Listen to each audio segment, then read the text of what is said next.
22 फरवरी 2026 Sunday की सुबह किसी ने नहीं सोचा था कि दुनिया का मोस्ट वांटेड ड्रग लॉर्ड एक ऐसी जगह पर छिपा होगा। मेक्सिको का एक छोटा सा पहाड़ी टूरिस्ट टाउन तपल्पा।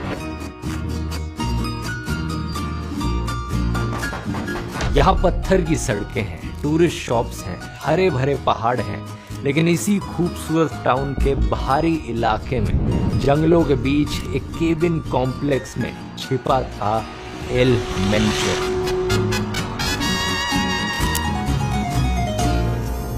एल मेंचो वो आदमी था जिसके सर पर अमेरिका ने $15 मिलियन का इनाम रखा हुआ था, और यह आदमी इतना सीक्रेटिव था कि दुनिया के पास इसकी बस कुछ ही फोटोज मौजूद थे, वो भी 1980s और 90s में उसकी पुरानी अरेस्ट के वक्त ली हुई। कोई नहीं जानता था कि आज ये आदमी दिखता कैसा है, लेकिन 20 फरवरी को मैक्सिकन इंटेलिजेंस को एक बड़ी इंपॉर्टेंट लीड मिलती है। एल मेंचो की एक रोमांटिक पार्टनर के एसोसिएट को ट्रैक करते हुए अथॉरिटीज को पता चलता है कि वो एसोसिएट उस पार्टनर को तपल्पा के बाहर एक सेक्लूडेड रूरल प्रॉपर्टी पर ले गया था। वही खुफिया जगह है जहां एल मेंचो छिपा हुआ था। 21 फरवरी उसकी पार्टनर वहां से निकल गई, लेकिन एल मेंचो अपने बॉडीगार्ड्स के साथ वहीं रुका रहा। Se reunió con el Mencho. The couple met with Mencho at that location, and on February 21st, they left the building and information was obtained that Mencho was still there. यहीं पर Mexican forces को वो opportunity मिलती है जिसका वो सालों से इंतजार कर रहे थे। 22 फरवरी की सुबह अंधेरा छटने से पहले ही मैक्सिको की special forces, national guard, air force और आर्मी ने मिलकर इस कंपाउंड को चारों तरफ से घेर लिया था। शक पैदा ना हो इसलिए मिशन को प्राइमरली ग्राउंड फोर्सेस से एग्जीक्यूट किया गया। हेलीकॉप्टर्स का बहुत लिमिटेड यूज हुआ। जैसे ही सोल्जर्स कंपाउंड की तरफ आगे बढ़े, कार्टेल के गनमैन ने फायरिंग शुरू कर दी। भारी गोलीबारी हुई। सिक्योरिटी फोर्सेस ने 4 कार्टेल मेंबर्स को मार गिराया, लेकिन एल मेंचो अपने बॉडीगार्ड्स के साथ कंपाउंड से भागकर पास के जंगल में एक वुडन केबिन कॉम्प्लेक्स की तरफ निकल गया। सिक्योरिटी फोर्सेस उसका पीछा करती हैं और वहां पर दूसरी बार गोलीबारी होती है। फाइनली सोल्जर्स एल मेंचो को गंभीर रूप से घायल हालत में 2 बॉडीगार्ड्स के साथ पकड़ लेते हैं। उसे तुरंत एयरलिफ्ट करके मेक्सिको सिटी ले जाया जाता है, लेकिन रास्ते में ही उसकी मौत हो जाती है।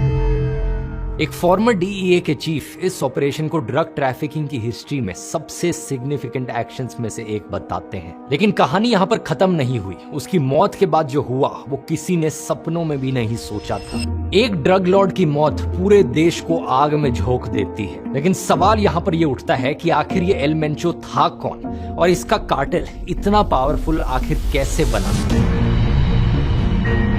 साल 1992 में कैलिफोर्निया में पुलिस ने एक बड़े छोटे मोटे ड्रग डीलर को पकड़ा। वो हेरोइन में डील कर रहा था। उसे जेल भेजा गया और बाद में डिपोर्ट कर दिया गया, लेकिन किसी ने नहीं सोचा था कि ये आदमी 20 साल बाद दुनिया का मोस्ट वांटेड ड्रग लॉर्ड बन जाएगा। ये कहानी शुरू होती है साल 1966 में मेक्सिको के मिशोआकन स्टेट के एग्युलिला शहर से। एक ऐसा इलाका जहां गरीबी अपने चरम पर थी और जहां पहाड़ों में इल्लीगल मैरिजुआना के प्लांटेशंस लगे थे। एल मेंचो का असली नाम था नेमेसियो ओसेगुएरा सेरवांतेस। इसकी फैमिली एवोकाडो की खेती करती थी और इसने अपने परिवार की मदद करने के लिए 5वीं कक्षा में ही स्कूल छोड़ दिया था। शुरुआत में इसने खेती में हाथ बटाया, लेकिन जब तक ये 14 साल का हुआ तब तक इसका काम मैरिजुआना के खेतों की रखवाली करना बन गया। 1980s में एक बेहतर जिंदगी की तलाश में ये अमेरिका चला जाता है और कैलिफोर्निया में जाकर रहने लगता है। द ग्रेट अमेरिकन ड्रीम के सपने तो इसने बहुत देखे, लेकिन बेहतर जिंदगी की जगह अमेरिका में से मिला सिर्फ क्राइम।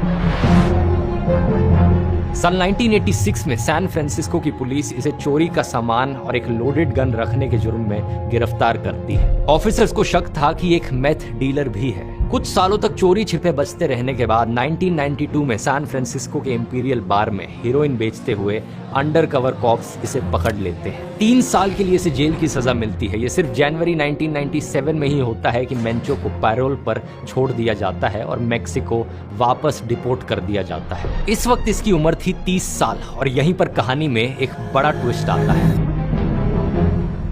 मेक्सिको वापस आने के बाद मेंचो एक पुलिस ऑफिसर बन जाता है। सही सुना आपने दोस्तों, एक convicted drug dealer police officer बन जाता है। कुछ सालों तक पुलिस की नौकरी करता है और इन सालों में पुलिस की इनर वर्किंग समझता है। इसे समझ आता है कि कैसे मैक्सिकन पुलिस को थोड़े से पैसों में खरीदा जा सकता है, कौन सा ऑफिसर कितने में बिकता है और सिस्टम में कहां कहां छेद है। यही नॉलेज आगे चलकर इसके सबसे खतरनाक हथियारों में से एक बनने वाली थी। इसी दौरान इसकी शादी होती है रोजालिंडा गोंजालेस वेलेंसिया से, एक औरत जो पावरफुल कार्टेल फैमिली से आती थी, और ये शादी ऑर्गेनाइज्ड क्राइम में इसकी एंट्री टिकट बन जाती है। शुरुआत में ये वेलेंसिया फैमिली के मिलेनियो कार्टेल में बॉडीगार्ड हिटमैन बना, लेकिन साल 2010 तक कार्टेल के सारे लीडर्स या तो मारे जा चुके थे या जेल में थे। मेंचो ने लीडरशिप मांगी, जो उसे नहीं मिली, तो उसने अलग होकर अपना ही अलग ग्रुप बना लिया, कार्टेल चालिस्को नुएवा जनरेशन यानी CJNG। फास्ट फॉरवर्ड करते हैं 5 साल बाद, 1 मई साल 2015, मैक्सिकन मिलिट्री ने एल मेंचो को पकड़ने के लिए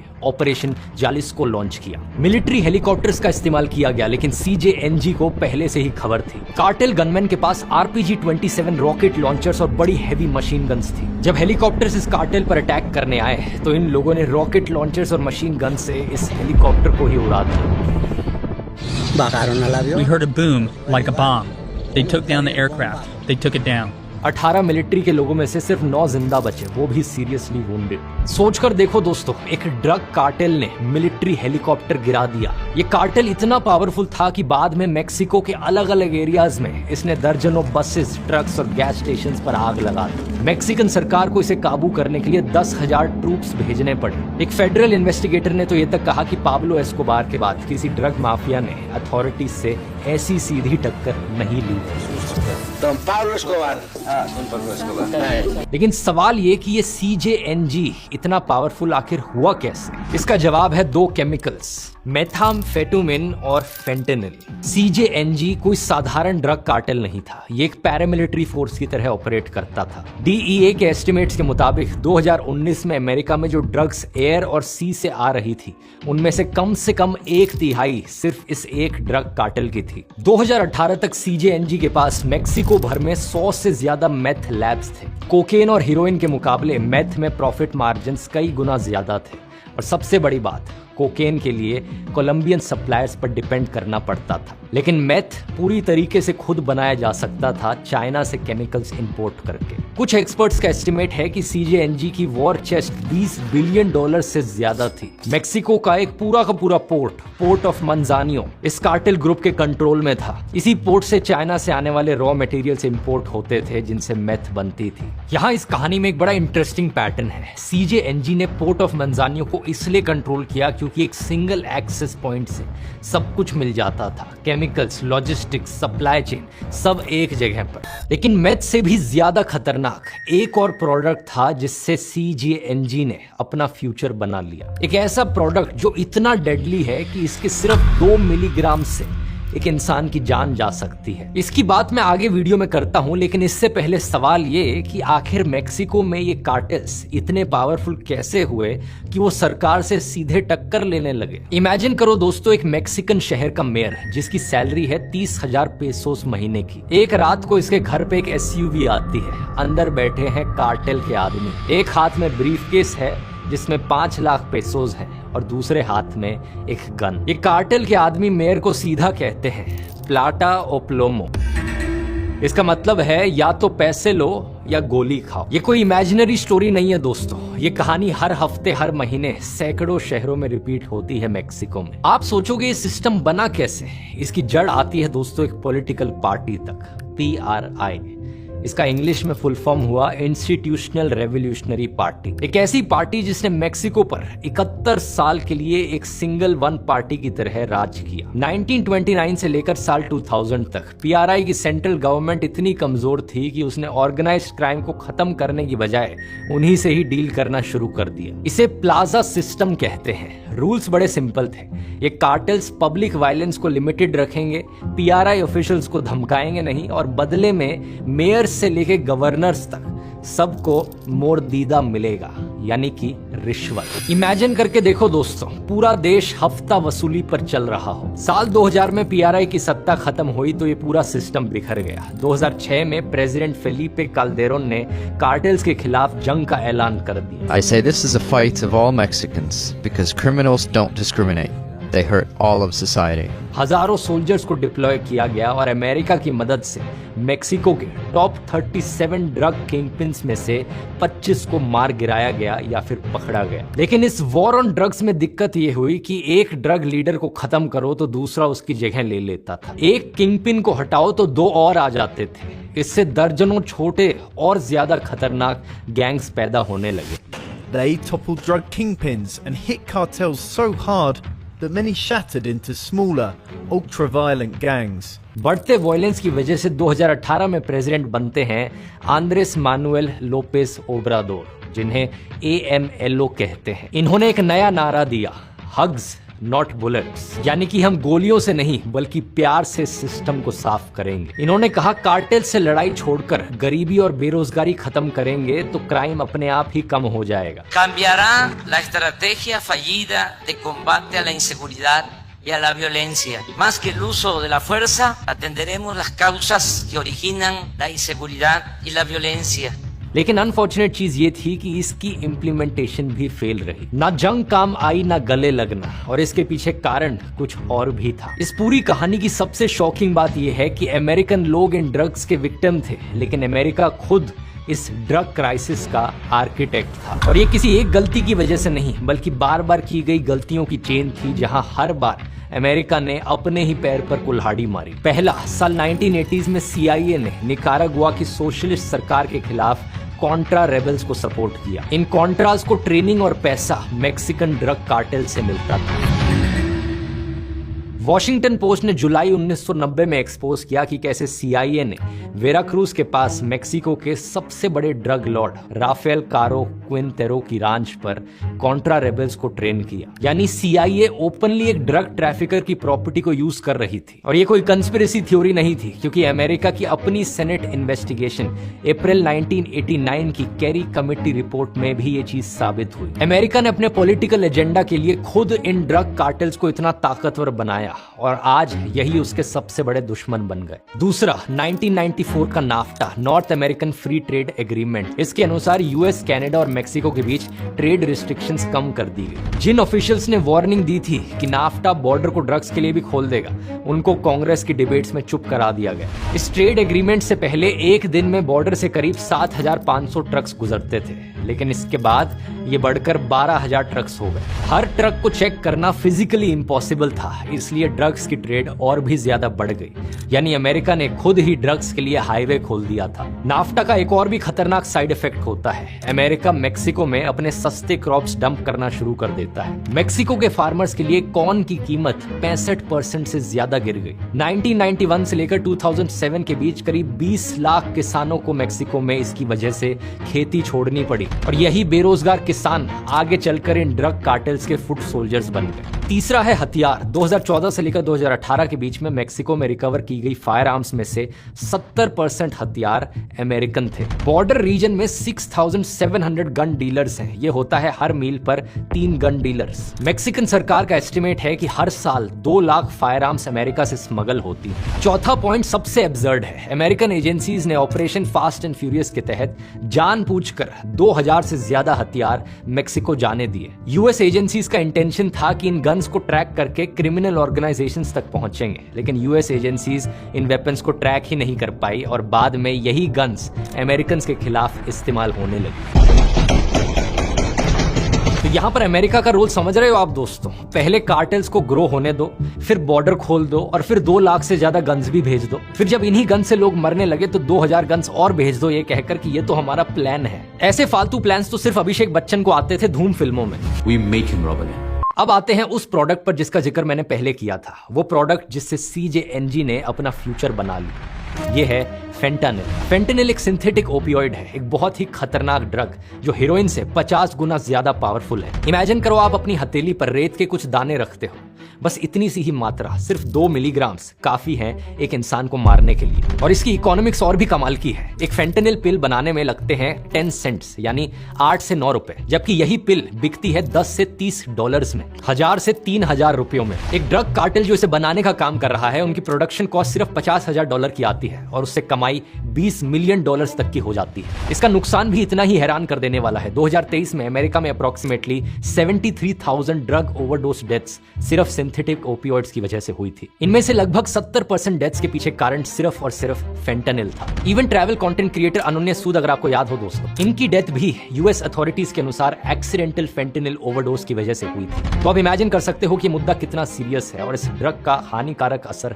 कितना खौफनाक। फेंटानिल क्राइसिस में सीजेएनजी का रोल बहुत बड़ा रहा है। 2013 में एल मेंचो के बेटे एल मेंचीटो ने कहा था कि वो फेंटानिल का एक एम्पायर बनाना चाहते हैं। ये अमेरिका में फेंटानिल एपिडेमिक शुरू होने से ठीक पहले की बात है। सितंबर 2024 में यूएस कोर्ट ने एल मेंचीटो को गिल्टी भी पाया था और मार्च 2025 में इसे उम्र कैद की सजा भी सुनाई गई थी। बेटा जरूर जेल में था, लेकिन इस पॉइंट तक बाप अभी भी आजाद था, एटलीस्ट 22 फरवरी 2026 की सुबह तक। अब यहाँ जो ऑपरेशन होता है, जिसकी मैंने वीडियो में शुरू में बात की थी, इसमें एल मेंचो अपनी इंजरीज के बाद मारा जाता है, लेकिन इसकी मौत की खबर फैलते ही सीजेएनजी पूरे मेक्सिको में तबाही मचा देता है। कार्टेल का एक सीनियर लीडर एल तुली, जो एल मेंचो का राइट हैंड मैन था, उसने कोऑर्डिनेटेड अटैक्स का आदेश दिया। इसने हर एक सोल्जर को मारने के बदले 20,000 मैक्सिकन पेसोस यानी लगभग $1,100 का इनाम रखा। सोचकर देखो एक बार फिर से ये कितनी अजीबोगरीब चीज है कि एक कार्टेल अपने ही देश की आर्मी के सोल्जर्स को मारने के लिए बाउंटी रख रहा है। इसके बाद कार्टेल के गनमैन ने 20 अलग अलग स्टेट्स में एक साथ आग लगाई, गाड़ियां जलाई गई, हाईवेज ब्लॉक किए गए,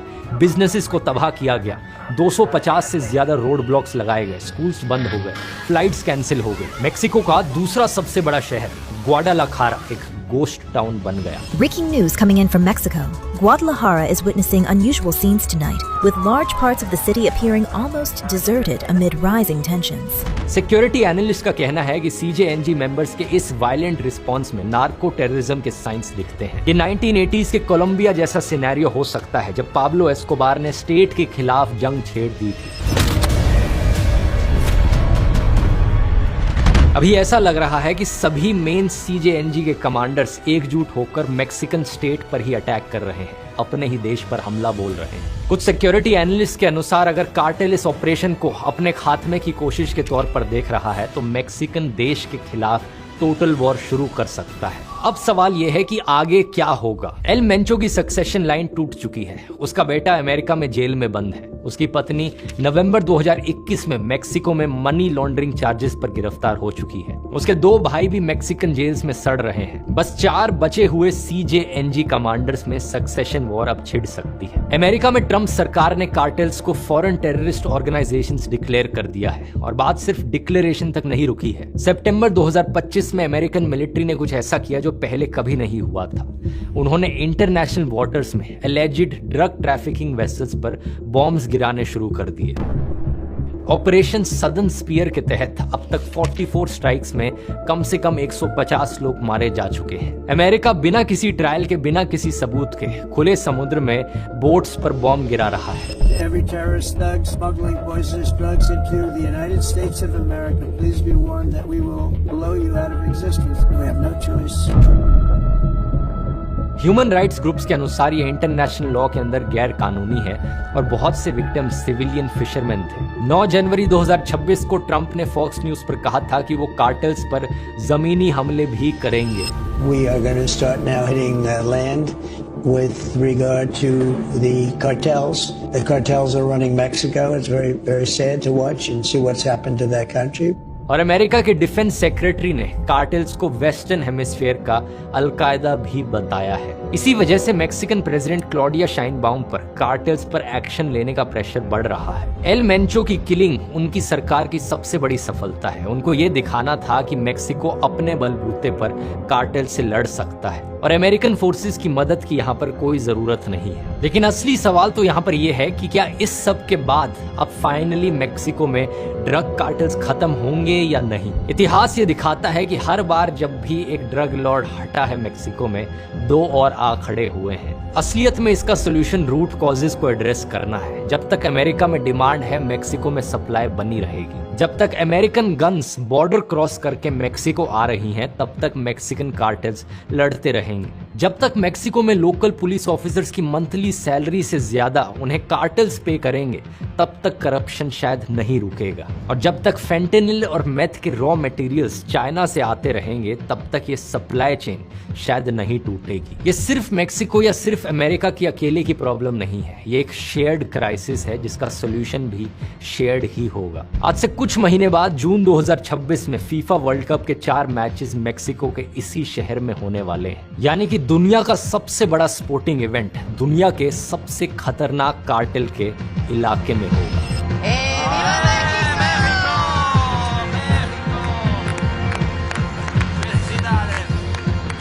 ये कहानी है एक ऐसे ड्रग लॉर्ड की जिसने पूरी सरकार को अपनी जेब में रख लिया। लेकिन ऐसा सिर्फ मेक्सिको में नहीं होता दोस्तों। अमेरिका में भी एक आदमी था जिसने दुनिया के सबसे पावरफुल लोगों को, presidents, prime ministers, princes, billionaires, सबको अपनी मुट्ठी में रख लिया था। उसका नाम था जेफरी एप्स्टीन। एप्स्टीन की कहानी मेक्सिकन ड्रग कार्टेल से भी ज्यादा डिस्टर्बिंग है, क्योंकि इसने सिर्फ क्राइम नहीं बल्कि पूरे सिस्टम को ब्लैकमेल किया।